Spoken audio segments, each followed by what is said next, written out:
Bien, estamos entonces en el capítulo 6 de este libro, que se llama La Iglesia Misional en el relato del Nuevo Testamento. Vamos a ver ese punto de cómo la Iglesia cumple un papel dentro de la historia.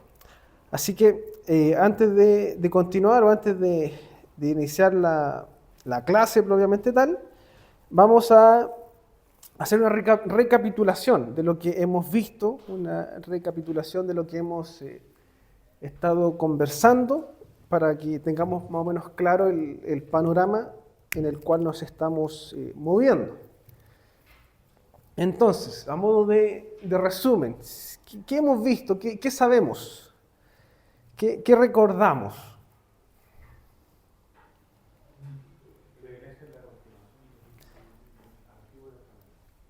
¿Ya cómo?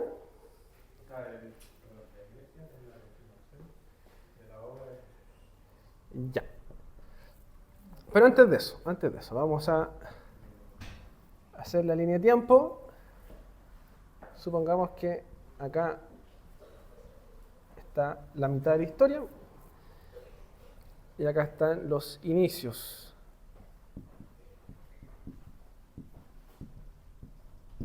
Creación y acá está la consumación.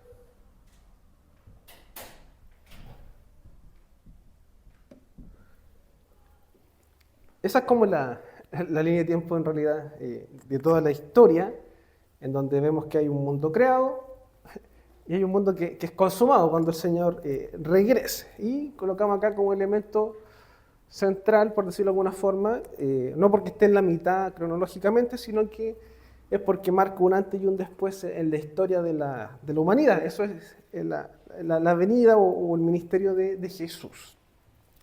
Entonces lo que Pablo nos decía es que, si te entiendo bien, te refieres tú a este periodo, ¿o no?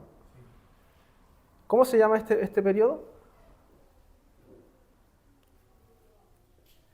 ¿Cómo lo podemos llamar a este periodo? Cualquiera, cualquiera.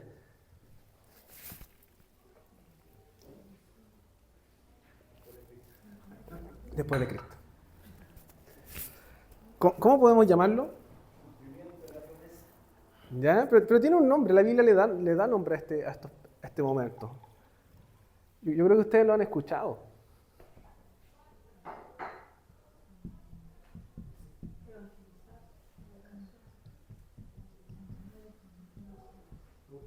Los últimos tiempos. Ahí es cuando ya parten los últimos tiempos, cuando Jesucristo viene y rompe la historia, él asciende y desde ahí ya son los tiempos finales también. Yo creo que ese concepto más les suena también. Tiempos finales.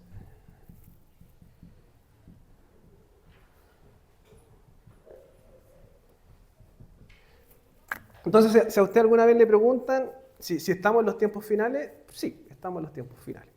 O si usted quiere asustar a algún cristiano que no conoce mucho, dígale, estamos en los tiempos finales, para que le pregunte por qué. Y ahí usted después le hace todo este esquema. Entonces, entre Jesús o su primer ministerio y su segunda venida, que es la consumación o redención de todas las cosas, están los últimos tiempos. ¿Cuál es la importancia de Jesús en relación hacia atrás? Si nos ponemos acá en el año 3 o en el año 33, 36 y miramos hacia atrás, ¿cuál es la relevancia de Jesús? ¿Ya? ¿Cumplimiento de qué cosa?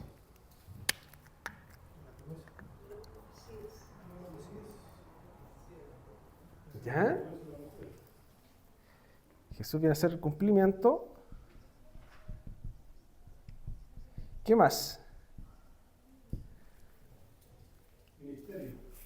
¿Ya? Pero, ¿qué pasó acá, en este periodo? ¿Qué hace de que la obra de Jesús sea importante? ¿Mm? ¿Ya? Pero, por aquí, ¿qué pasó ahí? La caída, exactamente. El mundo se corrompe, entra el pecado, distorsiona todo, y ahí es cuando Dios revela su plan de redención, ¿cierto? Hace la redención, la cual tiene como objetivo, propósito, revertir los efectos del pecado en la historia. ¿Ya? De hecho, el Antiguo Testamento, si ustedes después lo leen o lo vuelven a releer, tienen que verlo también bajo esa lógica, de que nos va a presentar los efectos de un mundo caído y cómo Dios inicia o muestra su redención. Y en el Antiguo Testamento, ¿cómo Dios hace la redención?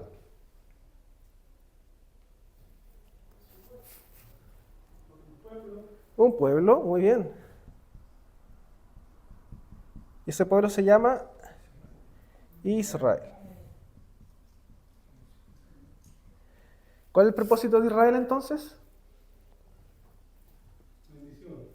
Ser el pueblo a través del cual las naciones sean bendecidas. Muy bien. Eso está en Génesis 12.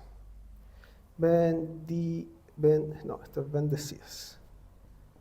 Génesis 12, cuando Dios llama a Abraham, Él les dice, en ti serán benditas todas las familias de la tierra, todas las naciones. Esa es la idea que está detrás de eso. Obviamente Israel fracasa.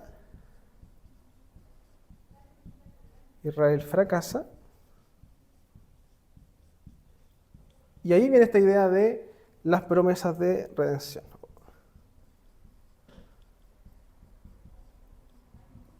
Que a través de los profetas nosotros vamos a ver, sobre todo en la época post-exilio o durante el exilio, esta idea de la redención, de que va a venir un rey, un descendiente de David, que va a reunir y Israel va a cumplir ese propósito.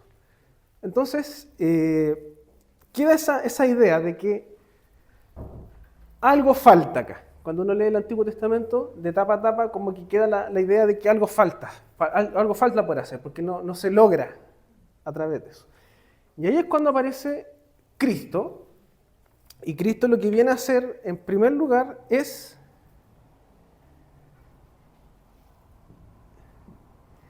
tomar el lugar de Israel. Israel fracasó, Israel falló en su ministerio, en su mandato, y Jesús lo que hace es renovar ese Israel.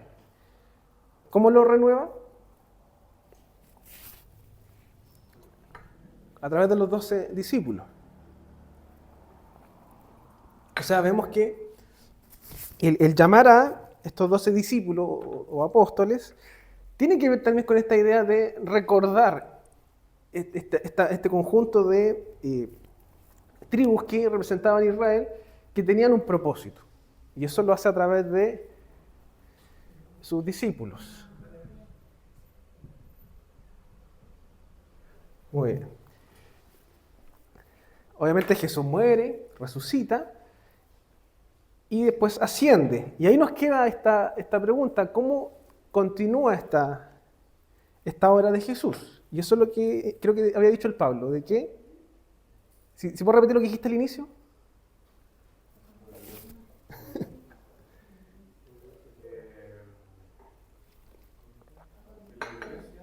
¿Ya? Exactamente. Los discípulos obviamente después se transforman en iglesia. Viene a ser la continuación de la obra de Jesús. Por lo tanto, la iglesia sí o sí está en los últimos tiempos, por lógica, porque está en ese periodo. Y por otro lado, podríamos decir de que la iglesia es el conjunto de los llamados por los cuales Dios está renovando la creación de los efectos del pecado. Por lo tanto, claramente podemos establecer a través del relato bíblico de que la iglesia viene a ser lo que en el Antiguo Testamento se conocía como Israel. O dicho de otra forma, en el Antiguo Testamento Israel cumplía el propósito de lo que en el Nuevo Testamento nosotros conocemos como iglesia. ¿Ya? Y ahí está esa doctrina que para nosotros es central para los reformados, de que no hay dos pueblos, sino que en realidad es uno solo, porque bíblicamente vemos de que el propósito es el mismo, el llamado es el mismo, e incluso la iglesia en sus orígenes nace a través de judíos. Y después empiezan a incorporarse los gentiles. Por lo tanto, claramente hay una continuación con la obra. Bien. ¿Qué más? ¿Qué más recuerdan, hermanos? De lo que hemos visto.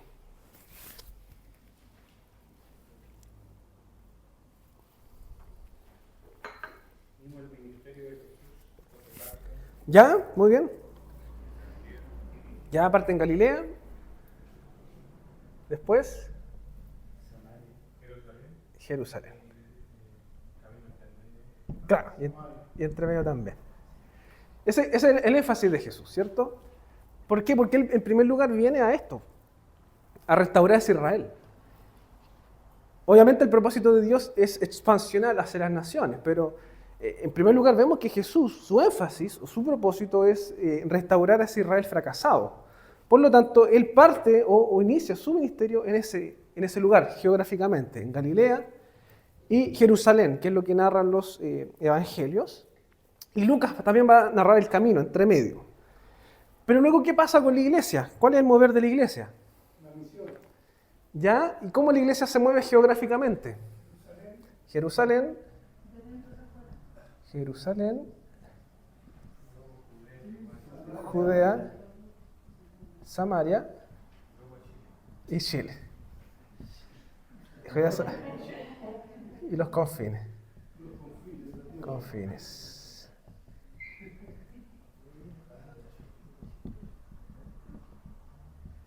Ahí sí. La iglesia sigue esa lógica, ¿cierto? Jerusalén, Judea, Samaria, hacia los confines de la tierra, y eso es lo que narra Lucas. Cuando vemos la estructura de Lucas, él va a partir de esa lógica. Están reunidos primeramente en Jerusalén, luego de eso van, a propósito de la persecución, van saliendo hacia afuera, Judea, Samaria, y luego de eso vemos cómo ya se empieza a predicar a los gentiles. Ya sobre todo vemos la obra de Pablo a través de su ministerio. ¿Qué más? ¿Algo más que se nos esté quedando de lo que hemos visto?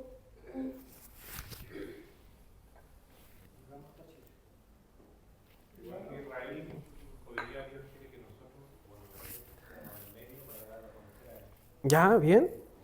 Sí, alguien me había dicho algo, ¿no? Sí, hermano Ramiro. Sí, agregar algo, no sé si viene al caso o no, que el pueblo de Israel, los judíos también salieron de Jerusalén, porque nosotros vemos generalmente lo que las cartas de Pablo, que había muchas sinagogas fuera de Judea, de Samaria, y inclusive llegaron hasta Roma. Claro. Entonces también hicieron como una pega ahí. Claro, que era parte del movimiento natural de la iglesia. No quedarse ahí, sino que expandirse y hacer también lugares de reunión o de culto fuera de los límites geográficos del Israel que conocemos. Así que claramente la iglesia o los discípulos cumplen ese mandato. Ahora bien, hay algo que no hemos mencionado, que se nos ha ido, que tiene que ver con quién mueve todo esto. Exactamente. Todo eso es movido por el Espíritu Santo. ¿Y por qué podemos decir eso? Que tanto lo de Jesús como lo de la iglesia es parte del mover del Espíritu.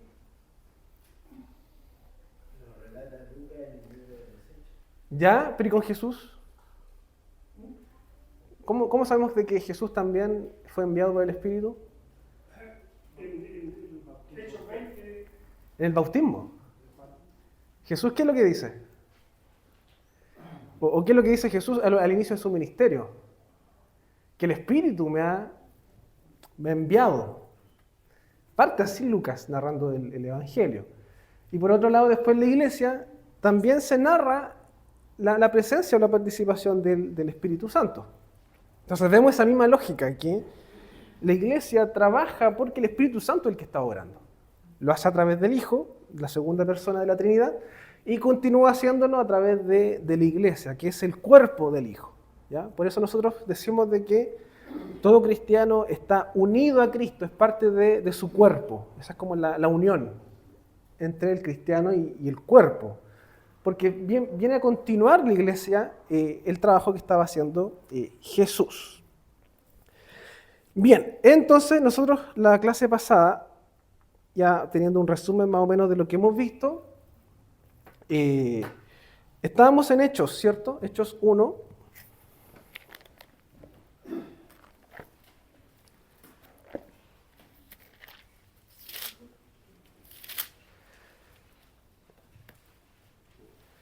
Hechos capítulo 1.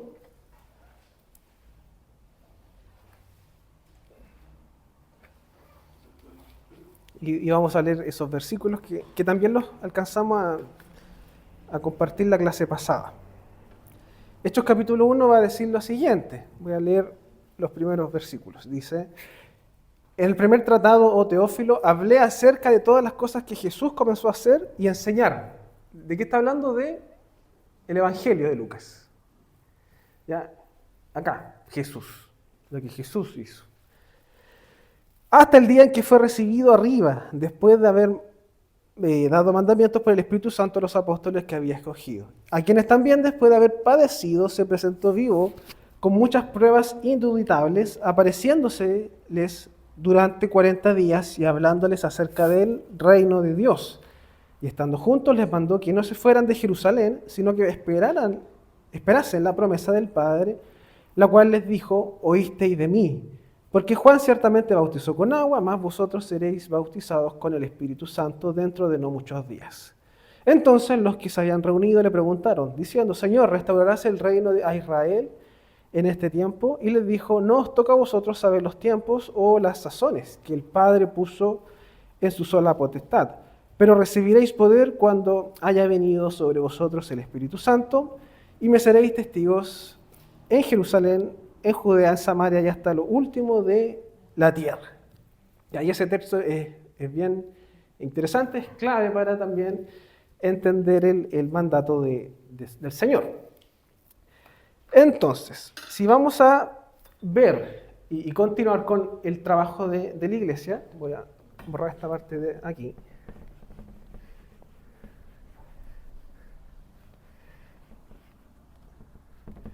Vamos a ver que podemos extraer algunas cosas importantes de los judíos y Jesús. Alcanzamos a ver la semana pasada algo de esto, ¿cierto? ¿A qué habíamos concluido? ¿Se acuerdan o no? El reino está presente porque el reino no. Ya, muy bien. Un reino presente,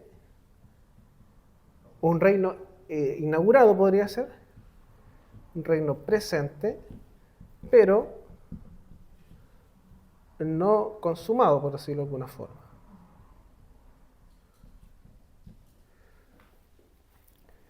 ¿Y por qué el reino no está consumado?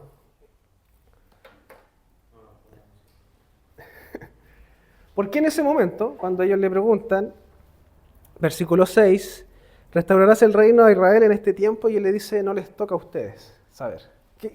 ¿Por qué el reino no está presente ahí? ¿Cómo a través del relato bíblico podemos darle sentido a esas palabras de Jesús?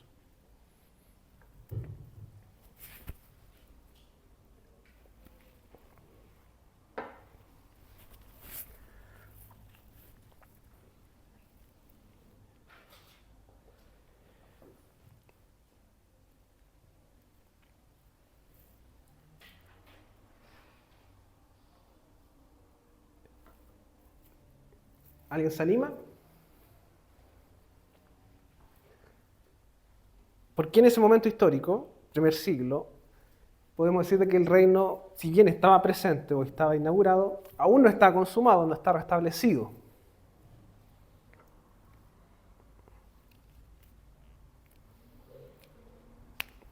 ¿No?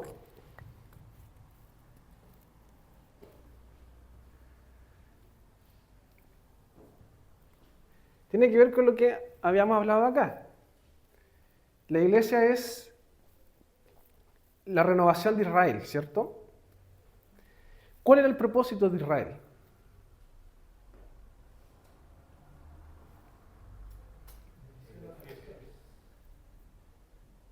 ¿Qué es lo que le manda Jesús a sus discípulos ahora? Que vayan a las naciones. La iglesia entonces debe retomar la labor de Israel.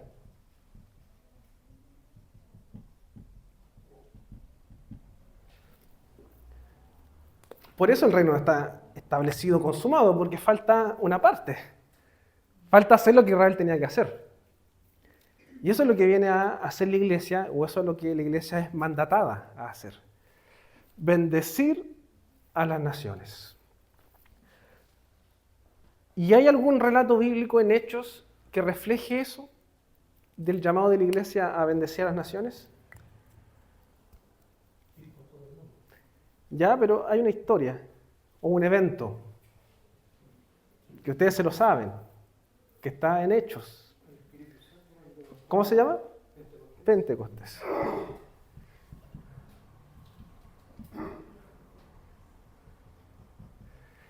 ¿Y qué es Pentecostés?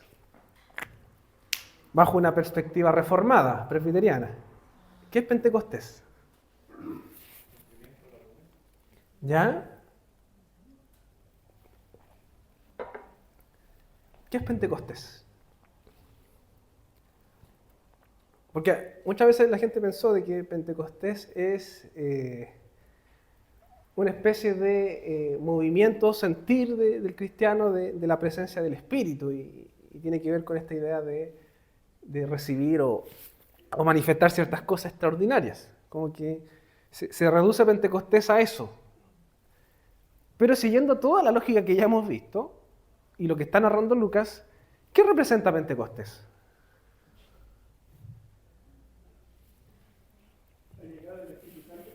Ya, porque sabemos que el Espíritu Santo es el motor, por decirlo de alguna forma, de todo esto. Exactamente, Pentecostés viene a ser la confirmación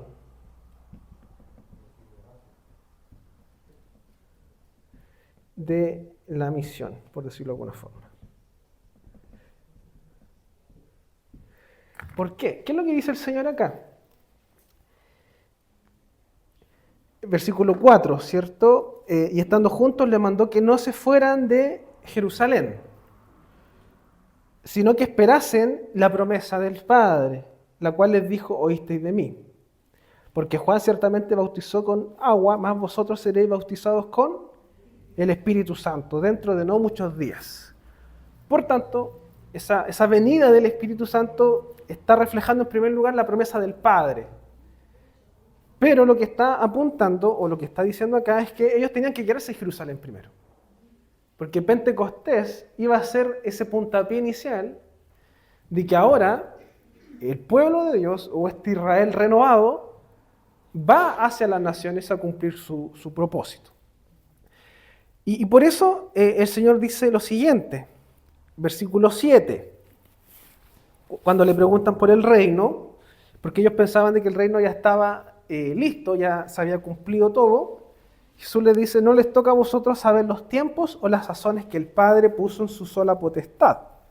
¿Ya? Lo que está diciendo Jesús acá es que todavía quedan cosas por hacer. Aún el reino no está establecido. Pero recibiréis poder cuando haya venido sobre vosotros el Espíritu Santo y me seréis testigos en Jerusalén, en Judea, en Samaria y hasta lo último de la tierra. Fíjense cómo Jesús conecta la venida del Espíritu Santo con el reino. Porque a Jesús le están preguntando por el reino. Y Jesús, ¿qué es lo que responde? Dos cosas. En primer lugar, a usted no les debería interesar saber eso, los tiempos. Pero después complementa y dice, pero recibirán poder cuando venga el Espíritu Santo sobre vosotros Y me seréis testigos en Jerusalén, Judea, Samaria y hasta lo último de la tierra. Por lo tanto, la venida del Espíritu Santo refleja eso. Es una respuesta del Padre mostrando de que el reino debe avanzar. Eso significa Pentecostés. Entonces, ahora yo les pregunto, ¿qué sentido tiene cuando en Pentecostés había lenguas? ¿Cómo lo interpretamos eso a la luz de la Escritura entonces? Que la palabra de Dios, el mensaje de Dios, va a ser escuchado, oído, recibido por todas las naciones. Y eso es lo que significa.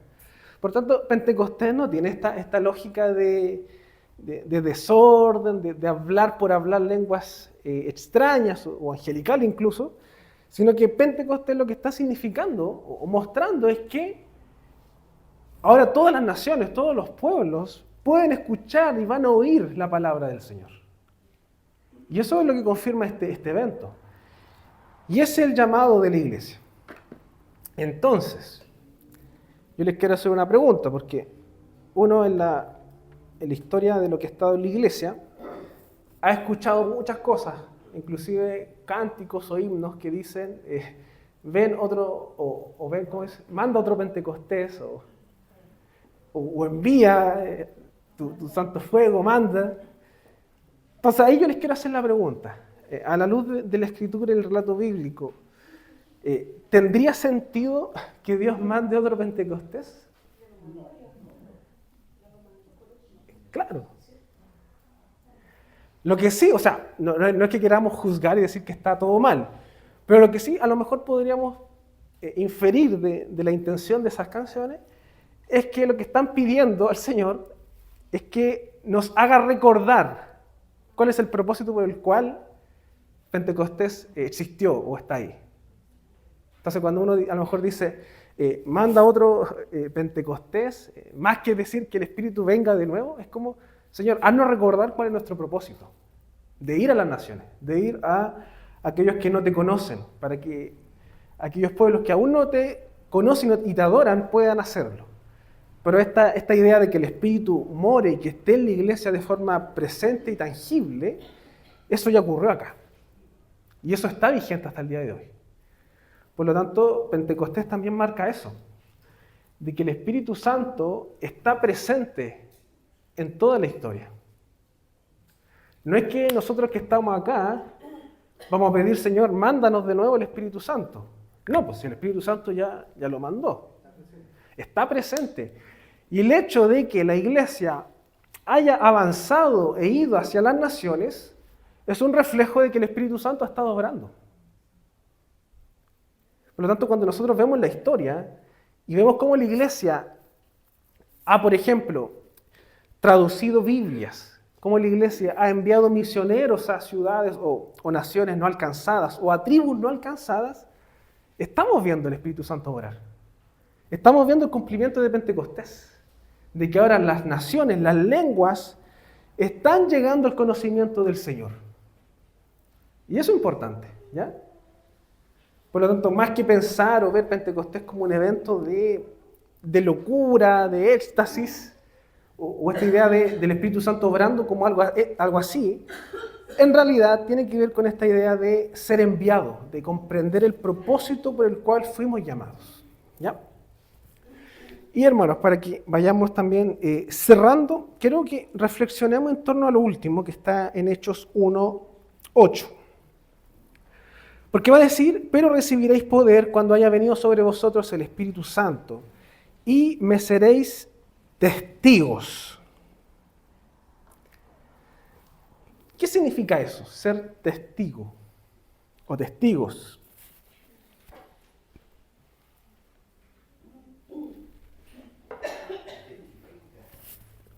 ¿Ya?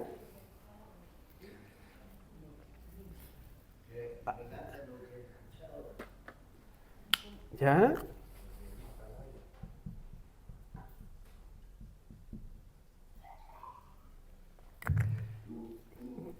¿Qué quiere decir que... ¿A quién le está diciendo que tienen que ser testigos? Acá, ¿cierto? a quienes están iniciando esta iglesia o este Israel renovado, le está diciendo: ustedes van a ser mis testigos, pero hacia afuera, ¿cierto? Claro, tiene que ver mucho con eso. Pero en la práctica, ¿qué significa que el rol de la iglesia sea testificar?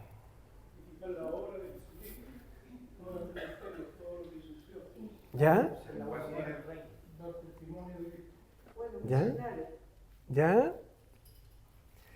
Y acá, ¿estaba ese mandato de testificar? También estaba. Siempre estuvo.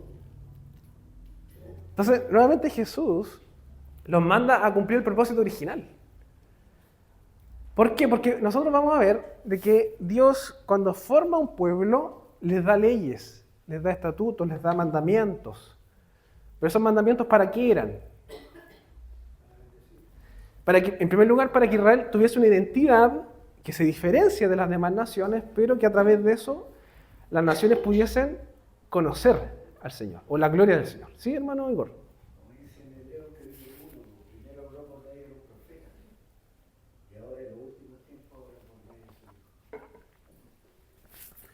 Muy bien. Está la continuación de esta idea del Señor revelándose o dándose a conocer. Pregunta entonces, ¿cómo ponemos en práctica esto de testificar? Porque eso está vigente hasta el día de hoy. Y nosotros también somos parte de esto. Mientras el Señor no vuelva, seguimos con ese mandato. ¿Cómo, hermano? Discipulando. Ya, discipulando.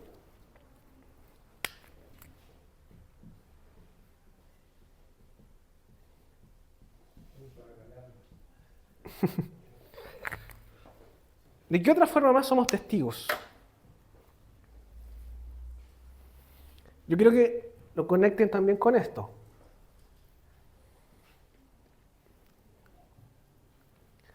¿De qué manera nosotros testificamos al mundo?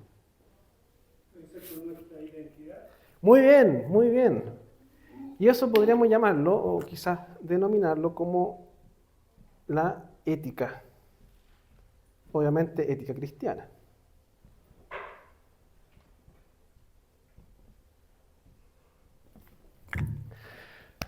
Nuestra identidad es una forma también de testificar.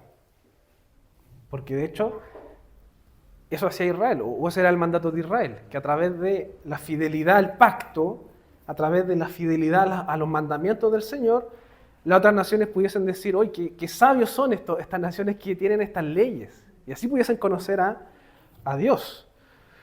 Por lo tanto, hermanos, cuando hablamos de testificar o que tenemos que ser testigos, esto es importante también.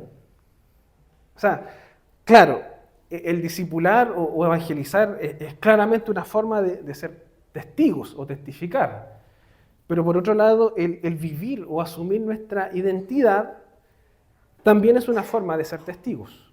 También es una forma de asumir ese rol como iglesia. Por tanto, yo me atrevería a decir de que cuando el Señor nos habla de ser testigos, lo hace tanto de forma plural, como cuerpo, como iglesia, como comunidad de creyentes, pero también lo hace de forma individual, como tú. Tú también eres un testigo.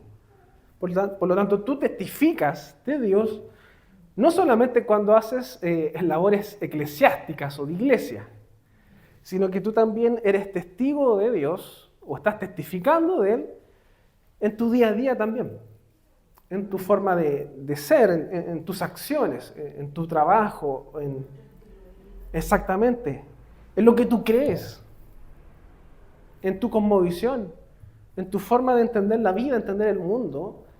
También es una forma de ser testigos.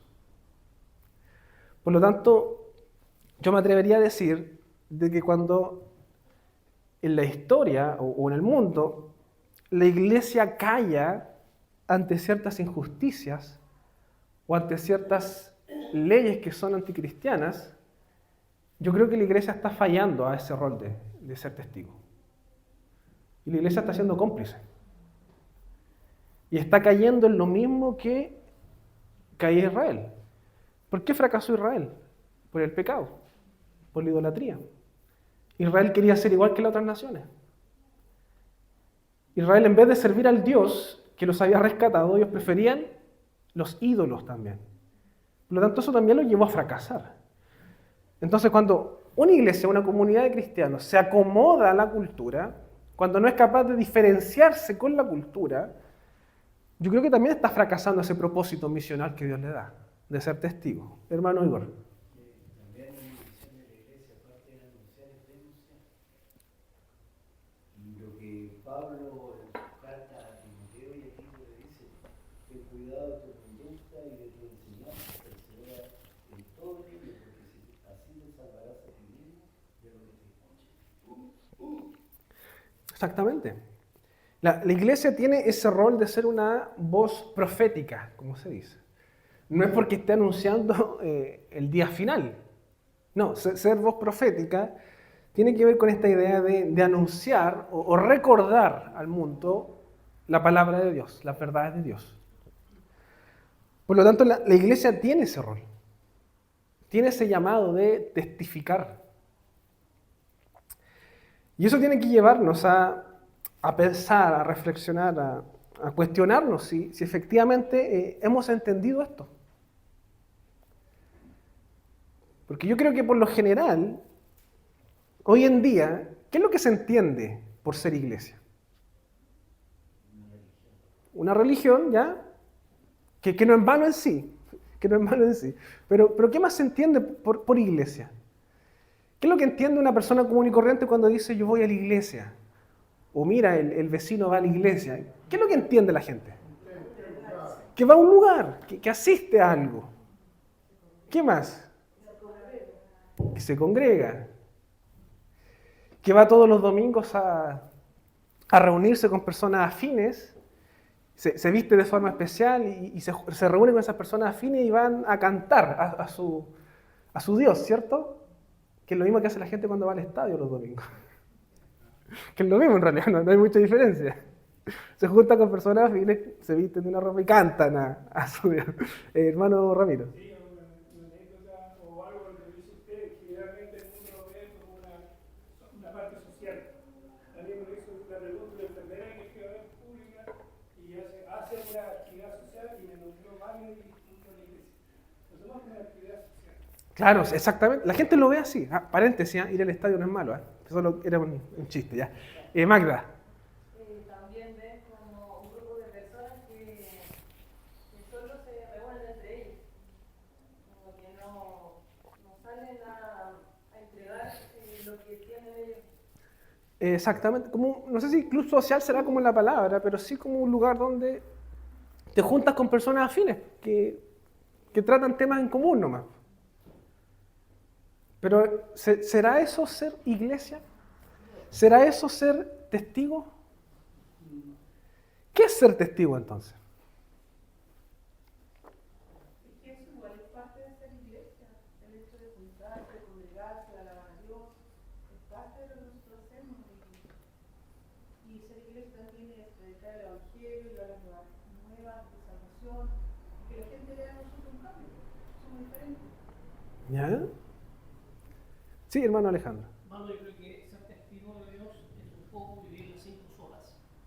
Si nosotros tuvimos días atrás estudiándola con nuestros hermanos que nos entregaron unas buenas charlas de cada una de ellas, es entender de que debemos preocuparnos de la palabra de Dios, estudiar la palabra de Dios, porque ella es vida, y a través de su conocimiento nosotros depositar la fe en Dios, esa fe transformadora, para poder recibir la gracia de nuestro Señor Jesucristo, que es una gracia completamente renovadora para nuestras vidas. Y esa gracia nos hace personas diferentes, personas vivas. Cristo nos saca de muerte a vida eterna. Y cuando nosotros entendemos eso, tenemos su palabra, ponemos la fe en Cristo y hacemos que la gracia actúe en nuestras vidas nunca más volverán a ser las mismas. Nuestras vidas cambian, porque la gracia del Señor Jesucristo mora en nosotros. Y eso nos hace ser mejores personas.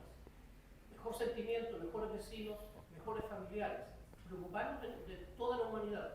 Ser cristiano es vivir a Cristo, que sea solo Cristo en nuestras vidas, para que eso transforme la gloria de Dios en nuestras vidas. Dios sea glorificado a través de nuestra vida, de ser mejores. No sacamos nada con venir a una iglesia y encerrarnos dentro de un círculo de 4 paredes entre algunos hermanos o algunos que pensamos de la misma manera, si seguimos siendo los mismos pecadores de siempre. Y no hemos entregado nada a la humanidad diciéndole, este es el camino bueno. Sí, de hecho, pensaba en eso mismo. Tú puedes asistir religiosamente todos los domingos a la iglesia, pero no ser un testigo. No sé si se entiende eso.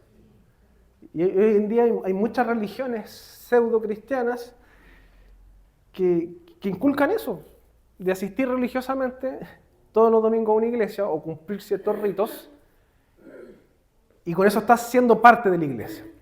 Cuando en realidad ser parte de la iglesia es algo integral, que tiene que ver con cada aspecto de tu vida. Bueno, Juan Carlos. Testificar sería entonces como manifestar la obra del Espíritu Santo a través de Cristo en nosotros. ¿Ya? Dígalo de nuevo, a ver. Díganlo de nuevo. Testificar la obra de Cristo en la vida de nosotros, a través del Espíritu Santo. Lo que el Espíritu Santo hace en nuestras vidas. Porque por fe, bueno, lo que a mí me tocó recordar una de las zonas que dice el hermano, que la fe que Dios nos regalaba nos generaba como consecuencia un cambio de vida, el nacer de nuevo. Y eso nos iba a transformar, a generar las buenas obras, entre comillas, que eran una consecuencia de la transformación del viejo hombre. Y la testificación es eso, es manifestar las buenas obras que la gente pueda ver a través de lo que hizo la gracia, lo que hizo el Espíritu Santo en nuestra vida. Sí, yo creo que va en línea con eso. Nosotros creemos que el Señor está restaurando y renovando toda la creación. Cuando hablamos de la caída y que a través de las promesas Dios quiere restaurar todos los efectos de la caída, yo creo que el pueblo de Dios cumple ese propósito. El pueblo de Dios es el llamado a ser el instrumento por el cual Dios está redimiendo las cosas. No sé si se entiende esa lógica. Nosotros vemos estructuras que son injustas o pecaminosas. Por lo tanto, el pueblo de Dios es llamado a redimir esas estructuras. Por ejemplo, nosotros hoy en día nos quejamos mucho, por ejemplo, de el sistema político o el sistema educacional o judicial, que son corruptos, que están dominados por el pecado, por injusticias. Pero no estamos buscando, como iglesia, redimir esa estructura. No estamos buscando de que los valores del reino o el conocimiento de Jehová también sea conocido en esas estructuras caídas. Entonces, ¿a qué es lo que yo quiero llegar? Que muchas veces hemos confundido esta idea de testificar o ser iglesia y lo hemos llevado solamente a un plano religioso, a un plano eclesiástico, un plano dominical, ritualista, cuando en realidad ser testigo es asumir esa vocación por la cual Dios te ha llamado para que a través de tu obra o de lo que tú hagas, el reino de Dios avance. Y eso es lo que Dios hace a través de sus discípulos al enviarlos hacia afuera. Por lo tanto, somos llamados a eso, a poder involucrarnos en las distintas esferas de donde estamos, pero no para ser dominados por esas esferas, sino que para que esas esferas sean llamadas o llevadas al conocimiento de Cristo. Y eso es lo que nosotros creemos como reformados o como calvinistas, por decirlo de alguna forma. Creemos de que cada esfera del mundo, de la sociedad, debe ser sometida al conocimiento de Cristo. Y la única forma de hacerlo es que los cristianos vayan. No quedándose en la iglesia, no quedándose en las 4 paredes. Hermano Igor. Usted mismo decía, pues se acuerda cuando dio una estadística de la cantidad de cristianos del censo que hubo y al final no se refleja. Claro, es como ilógico. Casi 4/3 de la sociedad chilena es cristiana, pero Chile claramente no es cristiano, entonces falta también ahí repensar eso. Pero hermanos, quiero que se queden con eso, ¿sí? La iglesia debería, a nivel mundial, debería reformularse entonces y tener una visión, un objetivo, una meta de enseñarle a los cristianos que se reúnen todas las veces, los domingos o los días que sea, enseñarles cómo darle las herramientas para que puedan predicar, evangelizar en sus trabajos, los lugares que ellos estén. Yo creo que ese sería como la labor de la iglesia, porque claro, se adora, se alaba, se canta dentro de la iglesia, pero hay que enseñar las herramientas, cómo yo voy a llegar a la persona, cómo yo voy a presentar el evangelio. Yo creo que eso podría ser como algo más efectivo, porque si no estamos siempre en lo mismo, dando vuelta a lo mismo, a nivel mundial me refiero a la iglesia. Claro, o sea, iglesia como universal, como institución, no existe en realidad. Es imposible ponernos todos de acuerdo como iglesia. De hecho, basta con que en Linares nos pongamos de acuerdo con la iglesia y se van a dar cuenta que es imposible, que no se va a lograr. Pero lo que sí, lo que hay que pedir al Señor es que Él en cada iglesia, en cada comunidad, ponga ese deseo, ese llamado de poder glorificarle. De poder entender de que ser iglesia es más que reunirse un día domingo. Ser iglesia es asumir el llamado por el cual el Señor te ha llamado de las tinieblas a su luz. Y eso tenemos que buscar, eso tenemos que pensar, cómo estamos haciendo iglesia, cómo estamos testificando.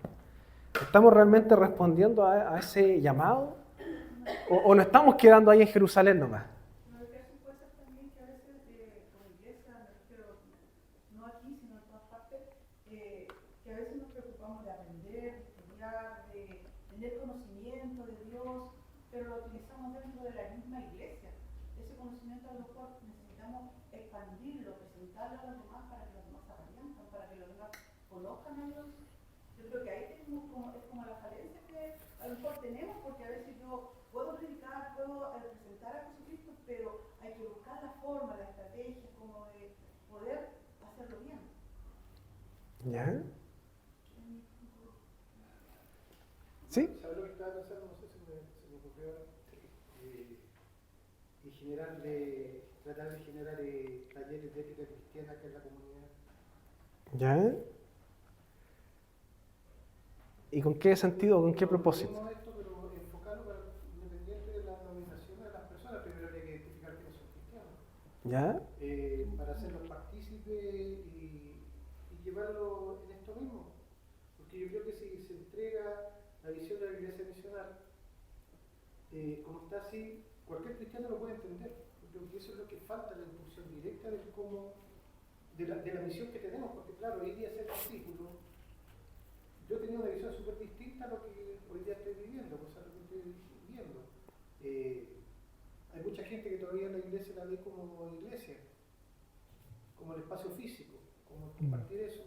Entonces, la ética cristiana es la consecuencia al final de todo este proceso.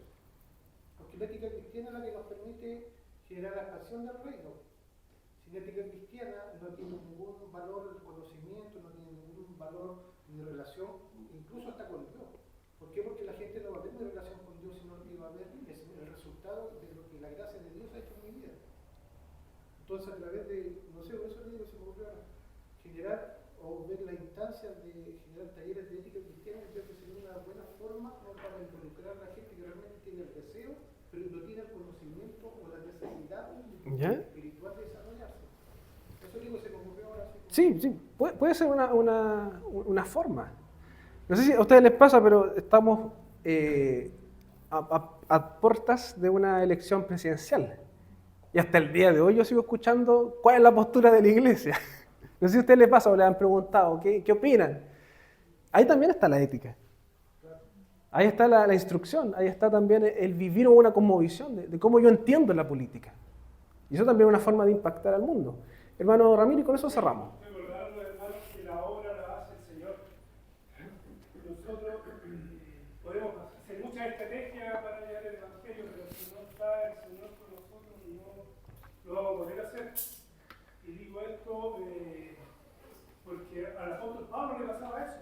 En toda su historia, él quería ir a un lugar, pero el Espíritu Santo se lo impedía. Él quería a otro lugar, también se lo impedía, y estamos bien, tenemos que prepararnos ¿Ya? para ser instrumentos del Señor. En algún momento lo puede llamar, Pero y si no estamos preparados, Claro. no vamos a poder hacer nuestra... Sí, yo igual he pensado eso, y he pensado un poco la dinámica de nuestra iglesia. ¿No será que el Espíritu Santo nos ha impedido ir o hacer ciertas cosas porque no estamos preparados para eso? ¿Podría ser? Y bueno, yo lo que voy a decir es que no se confundan a lo mejor las ideas de un hermano con las del otro hermano, porque lo que decía la hermana Jessica, entiendo yo, es cómo nosotros nos preparamos para ir. No es que el Señor nos vaya a impedir ir, sino cómo estamos preparados nosotros para enfrentar. La forma en que tenemos que trabajar no es ir o no ir, que el Señor nos impida o no nos impida. Aclarar eso. Sí, no, sí, eso no está en duda. O sea, sí, entendemos de que hay un llamado a ir. La iglesia tiene ese movimiento de ir, de moverse. Pero tenemos que pensar eso de qué es lo que el Señor quiere de nosotros. Cintia y hermano Ramírez, y cerramos, ¿ya? Estamos en la hora. Estaba pensando mientras lo escuchaba, yo creo que todo esto de ser testigos se resume básicamente en poner en práctica lo que nosotros aprendemos del Evangelio, o sea, vivir el Evangelio.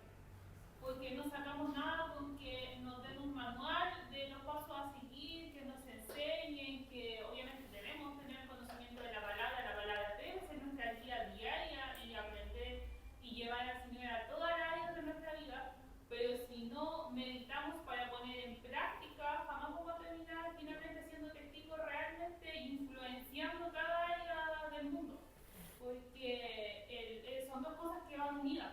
Profesionalmente, en las áreas que sea, para que eso funcione y tenga un fruto, tenemos que ponerlo en práctica. Entonces, finalmente somos testigos y influenciamos en la ley, influenciamos en todo esto que decía el hermano Gerson y lo que hemos hablado, cuando realmente vivimos el Evangelio, cuando actuamos con humildad, con mansedumbre, con templanza, con paciencia, con amor, con misericordia, cosas que vemos muy poco en el mundo hoy en día, y cuando actuamos en base a todos esos frutos, los frutos del Espíritu y vivimos en base a eso, estamos realmente siendo testigos. Porque de lo contrario podemos tener una libreta llena con los apuntes de qué es lo que debemos hacer, pero si en el día a día priorizamos nuestras cosas, mis deseos, mis anhelos, mis sueños, finalmente tampoco estamos siendo testigos. ¿Sí? Bien. Disculpe, cortito, y eso es más o menos lo que yo quería decir. Lo otro que no es ir. Yo estoy yendo todos los días a mi trabajo y ahí es donde yo tengo que dedicar. A eso me refería. ¿Sí? Hermano Ramírez, la última intervención y cerramos. Dedicando todo eso, el Señor igual va a hacer su obra. Lo vemos aquí, experiencia en nuestra iglesia. ¿Cuánto era al comienzo?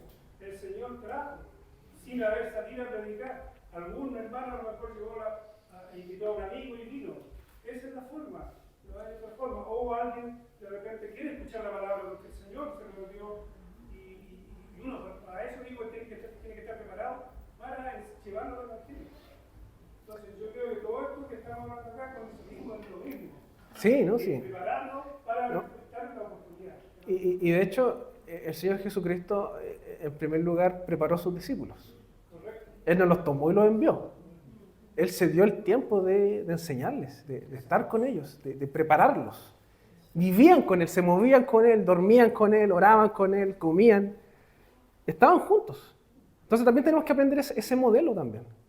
De capacitar, de estar, de formar, pero también de enviar. ¿Ya? El Señor lo utiliza como instrumento. Exactamente. Bien, hermanos, oremos porque ya estamos en la hora, así que vamos a agradecer al Señor por esta clase. Señor, te damos las gracias en esta mañana por estar reunidos nuevamente y te pedimos que tú nos sigas guiando, que tú nos sigas bendiciendo, Señor, para que todo lo que hagamos sea para tu gloria, Señor. Ayúdanos a seguir comprendiendo nuestro llamado. Comprender, Señor, el relato bíblico, cuál es la responsabilidad, la labor de la iglesia, de tu pueblo, Señor. ¿Para qué tú nos has llamado, Señor? Ayúdanos a entender de que ser iglesia no es vivir para nosotros, no es hacer lo que nos gusta, sino que ser iglesia es ser el medio por el cual tú has llamado, por el cual tú estás renovando, por el cual tú te estás dando a conocer en el mundo, Señor.